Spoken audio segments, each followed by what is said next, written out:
আমাদের এই লেসনে আমরা শিখব যে অ্যাডোবি প্রিমিয়ার প্রো ওপেন করে কিভাবে আপনারা কাজ শুরু করবেন। তো চলুন অ্যাডোবি প্রিমিয়ার প্রো ওপেন করা যাক। আমি ইউজ করছি অ্যাডোবি প্রিমিয়ার প্রো 2015। আপনারা চাইলে 2017 ইউজ করতে পারেন, কারণ 2017 এবং 2015 এর মধ্যে অনেকটাই মিল পাবেন। শুধু CS6 যারা ইউজ করছেন এখনও, তাদের সাথে হয়তো খুব বেশি মিল পাবেন না, কিন্তু মিল পাবেন। তো আমি রিকমেন্ড করবো যে অ্যাডোবির সফটওয়্যার বা যে কোনো সফটওয়্যার হোক, আপগ্রেড ভার্সন ইউজ করাটাই বেটার।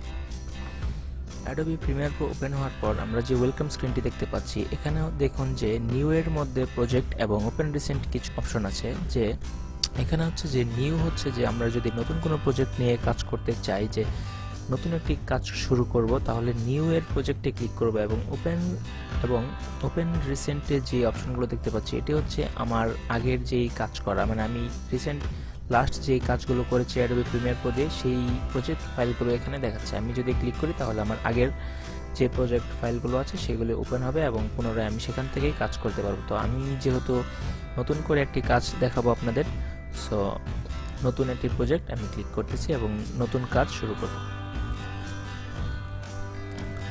ক্রিয়েট নিউ প্রজেক্টে ক্লিক করার পর দেখুন যে নিউ প্রজেক্ট নামের একটি উইন্ডো এসেছে এবং এখানে প্রথম যে অপশন দেখতে পাচ্ছি নেমে হচ্ছে যে আমরা এই প্রজেক্টের নাম কি দিব। ধরুন যে রেপ্টো কোর্স,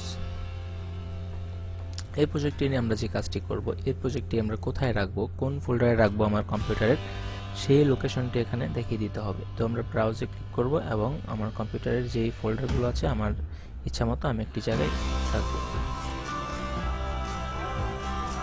আচ্ছা, Adobe Premiere Pro course lecture, এই ফোল্ডারটি আমার আগেই করা, তো আমি এখানে একটি করে রাখছি।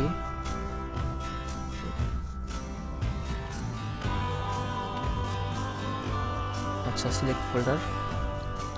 তারপর হচ্ছে দেখুন যে লোকেশন গেল, এখানে জেনারেলের মধ্যে কিছু option, video rendering and playback renderer, এখানে দেখুন ক্লিক করলে দুইটি অপশন আসছে। যদি আমার কম্পিউটারে কোনো গ্রাফিক্স কার্ড না থাকতো, তাহলে শুধু নিচে যেটি আছে mercury playback engine software only, এটি দিয়েলেই হয়ে যেত, শুধু এটিই থাকতো, অন্য কোনো অপশন থাকতো না। যেহেতু গ্রাফিক্স কার্ড আছে, সেহেতু আমার গ্রাফিক্স কার্ড যেটি সাপোর্ট করে, যে ব্র্যাকেটে দেখতে পাচ্ছি লেখা কোডা সাপোর্ট করে, এই জন্য এই লেখাটি চলে এসেছে। আমরা এই অপশন দিয়ে রাখবো, তাহলে আমার যেই গ্রাফিক্স কার্ড আছে এটি দিয়েই এই ভিডিওটি রেন্ডার হবে এবং খুব ভালো স্মুথ আউটপুট পাবো আমরা এবং কাজ দ্রুত করতে পারবো।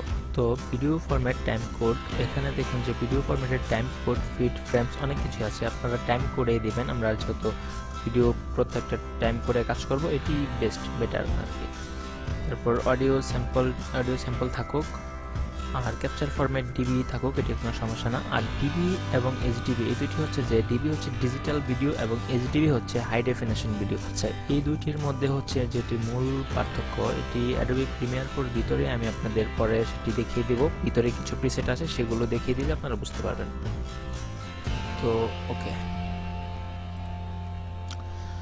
করার পর আমরা অ্যাডোবি প্রিমিয়ার প্রোর মূল ইন্টারফেসে চলে এসেছি, যেখানে আমরা একটি প্রজেক্ট নিয়ে কাজ শুরু করব। তো পরবর্তী লেসন দেখতে সঙ্গে থাকুন। ধন্যবাদ।